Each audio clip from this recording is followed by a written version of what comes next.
Hi, I'm Danny, I'm Sam. and this is Isn't a Brew. We'll be poring over business stories, and talking about things that interest us in the world of business. so we'd like you to just take a few minutes out, listen. Yeah, we'd love it if you join our conversation with us.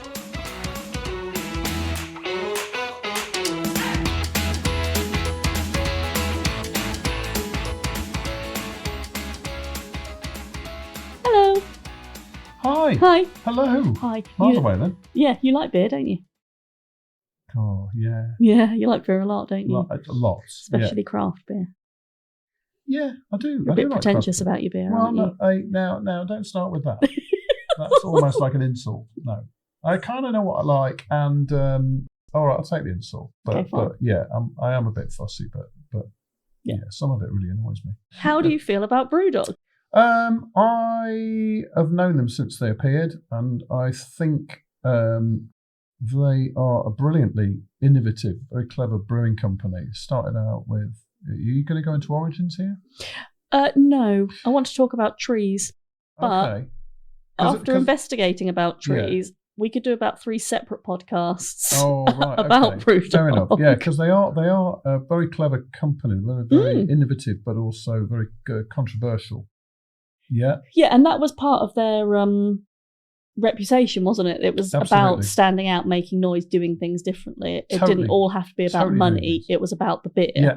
That's essentially what they stood for. Yeah, and you got me on a subject I do know a little bit about. So I don't know if I know about your story here, but they started out selling beer on a market stall. They did. Yeah. Amazing. I think they're in a garage. They used to. They probably brewed it up in the garage. Yeah, yeah. But and it is. I mean, it's very clever packaging. Most brewers start out that way. Yes, very disruptive. Their advertising's always been very disruptive. The bit that interested me is whenever you look at BrewDog, they're really big on their values, massively big on their values. That's what they talk about there. Their commitment to good beer, but also their commitment to the planet. Yeah. So ultimately, their strapline is great beer that doesn't cost the planet. So as in, rather than the cost financially, as in it doesn't affect not massive carbon footprint. They started in 2007, BrewDog itself, and there was big growth. I mean, they were taken on by Tesco's, which did give them a massive leg up, but there was. They did once they broke into Tesco's. Huge growth. Amazing. Yeah. In 2020, they bought 2,000 acres of Scottish highland. Right. And started a campaign called Buy One, Get One Tree. So for every beer sold, they plant a tree. A tree for a beer? Yeah. So essentially, I don't think it was literally 1 for 1. That's a lot of beer. That's a lot of trees. It is a lot of trees. A lot of beer as well. It's a lot of bees, possibly some bees too. It was designed because they wanted to make themselves, I don't know how to say it, twice as carbon neutral. They wanted to remove twice as much carbon than they emitted each year. So that is totally carbon negative, not carbon neutral. Carbon negative by 100%. I don't know. Yeah. Wow. Yeah, so that was their aim. And they kind of mathematically calculated how much carbon they output on an annual basis, times it by 2, and built this plan for how many trees they need to build. Plant. Yeah. You don't build a tree. Plant. Yeah. So they bought this massive, 2,000 acres of Scottish highland. That's a lot. But they needed a lot of trees, as you just said. So, that makes sense. It's called the Lost Forest. Were they indigenous trees? Well, they did a mixture of trees. Right. Okay. So it's called the Lost Forest. It's called the Lost Forest. Yeah. Okay. There was so much press around it. When they first put the plans in, they wanted grant money from what were they called? The Scottish. I can't remember what they were called. Scottish Forestry. Right. Okay. To help them, and some of that was around putting up fencing to protect it from wildlife and that kind of thing. But there was a bit of controversy right from the start because some of the plans involve shooting animals dead in order to make way to plant the trees. So the culling of hare and deer. Oh, good Lord. Because they like saplings. They do. Lovely little chewy bark and so hence they wanted the deer-proof fencing. So they'd clear the ground, plant the trees, put the fencing up, and voila, trees that are not nibbled by deer. In the end, what they actually ended up doing was fencing the deer in with the trees. Oh no. Not the brightest thing to do. Not all of them, but it was a bit of a But that wasn't the brewery that did that. That was whoever was doing the job for them. It was just a bit of a disaster, yeah. So the deer were there going, right, there's a fence coming. Make sure you're on this side. Yeah, can you imagine that one bloke that was a bit late? He was having a wee or something, and he didn't get over the fence in time. I was like, oh, for God's sake. It's great. The thought that every beer you buy is doing something good. I mean, we've talked about ethics before. We both think ethics are lovely. Mm-hmm. How much they mean to people's purchasing power. Until they're put into practice. Well, yeah. So it's a feel good factor. It's on and off trade, so it wasn't just to your pubs. It wasn't just it's to funny. consumers. I drink a lot of that stuff, and I didn't even remember it. I don't remember it. It was dogged by a little by a little bit of an issue. So they bought the land in 2020, started planting. It's not right. 2020 being a long time ago. COVID. Oh, was it? That just doesn't exist in my head anymore. In 2023, it was revealed that a significant proportion of the trees that they planted had died. Been eaten? No, just died. So 56%, which is 92,436 were Scots pine that were dead. 95% of the broadleaf oak, which is 42,712 saplings. And 50% or 60,000 birch saplings. I mean, BrewDog argued that there was 20% buffer built in certain numbers still to allow them to reach their goals, but that's basically it's about 50, just over 50% of trees. Yeah. Enormous failure rate, right? They blamed really dry conditions and the fact that the fencing had trapped the wildlife inside. There was a bit of a cumulative factor. I mean, some reports say that was it BrewDog underestimated Scottish growing conditions? And the tenacity and cleverness and wiliness of Scottish wildlife. Well, apparently so. Wow. So they had this whole thing, they had all this land, they had all these great intentions, and then over 50%, and they've since replanted 50,000 trees. But if you roughly add up the numbers I just gave you, that is almost 200,000 saplings that died, and they've only replanted 50,000. So this is an ongoing thing, is something that they're doing it a bit, but they're not doing it. Well, and they had £690,986.90 from Scottish Forestry in grants, but there's no forest. It's a really interesting one about how they were doing the right thing, in theory. Yeah.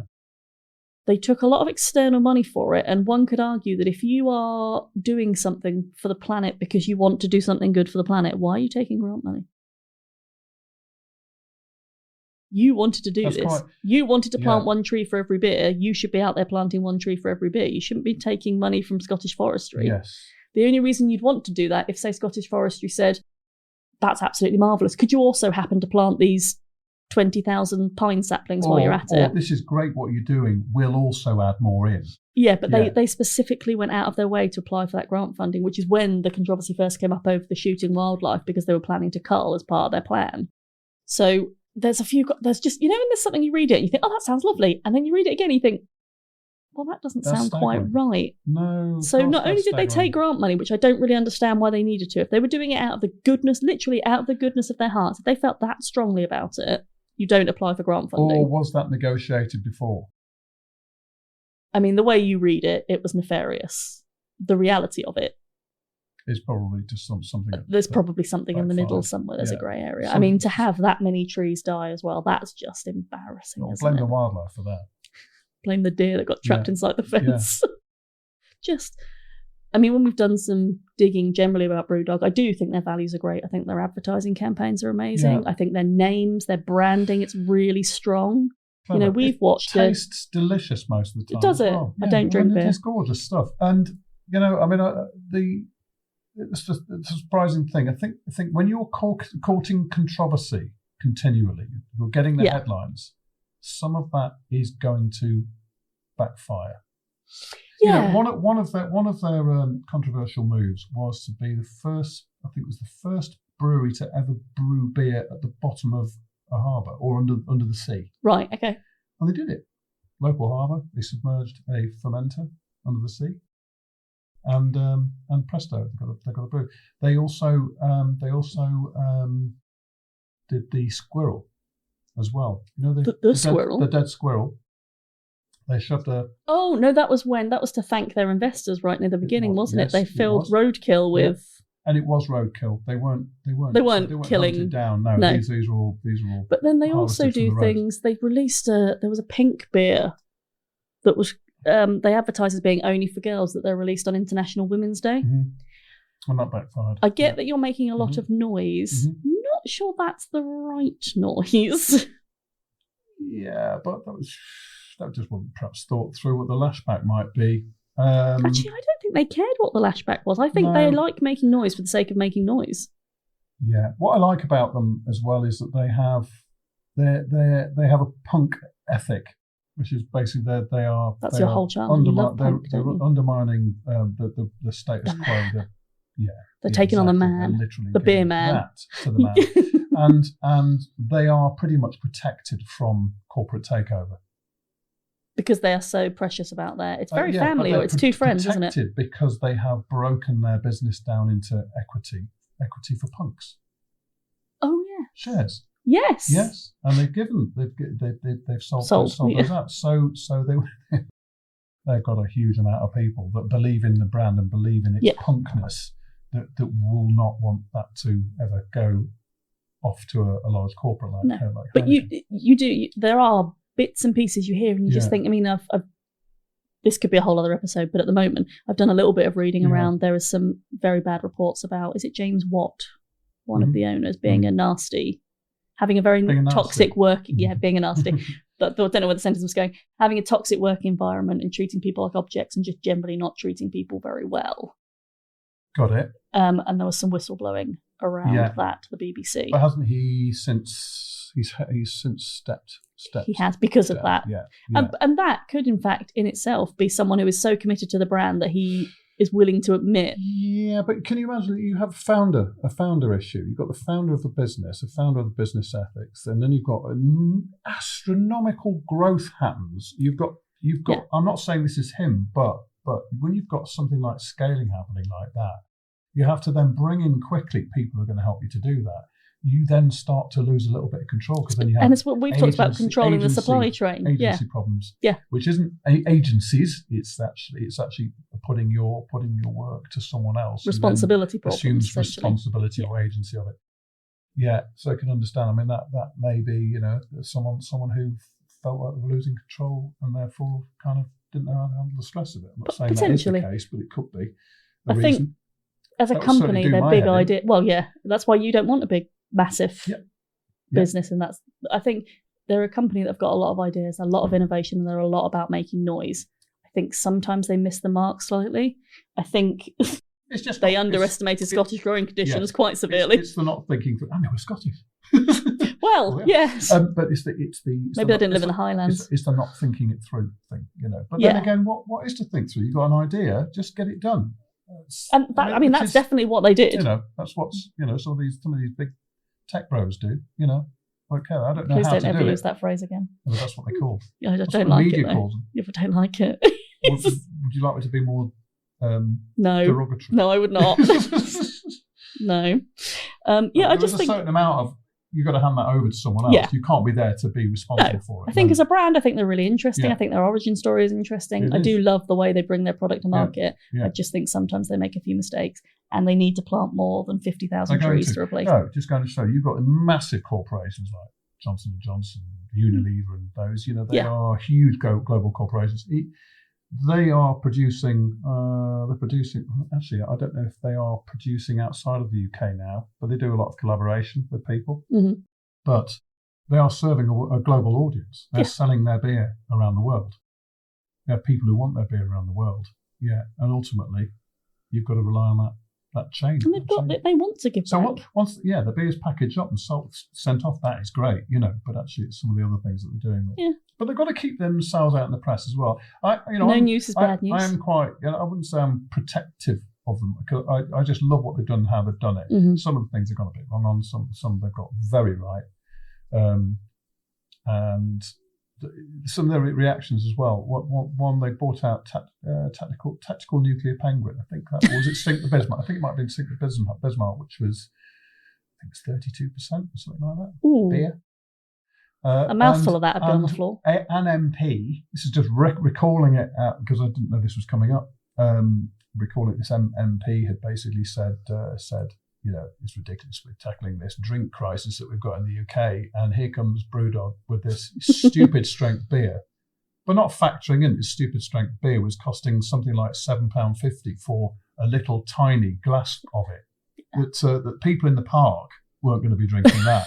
So No. what they did is their immediate reaction to that was to bring out Nanny State beer, because it was called, I think it was 1.5%. Oh, nice.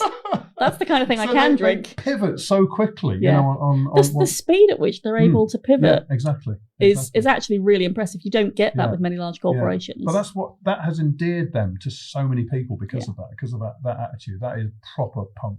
So you're not worried about the trees. F you, we're not going to listen to you. But yeah, anyway, clever. But I wasn't even aware of that story. I had no idea that was going to be. But that's interesting because it's really important to them. But it wasn't a purchasing decision factor for you. No. Or even something you were aware of. Because during that period of time, 2020 to 2023, I imagine you bought some BrewDog beer. 2020 to 2023, we were in lockdown for at least a couple of those years. Yeah. And I bought a lot of beer over that period. It was a difficult time. It wasn't a decision-making factor. No. But you would have contributed to some of those dead trees. I would have happily done so. Yeah. So you can be several dead Scots pines and several dead broadleaf oak. Right. So yeah. Bit sad. A little bit sad, but the deer are happy. Deer are very happy. They are now the most well-fed deer Fat deer. Yeah. in the world. Yeah, I want a beer now. It's a bit early, isn't it? No, it's not technically. There's a sandwich arriving shortly. You can have a beer with that. All right. Thanks. Thank you. All right.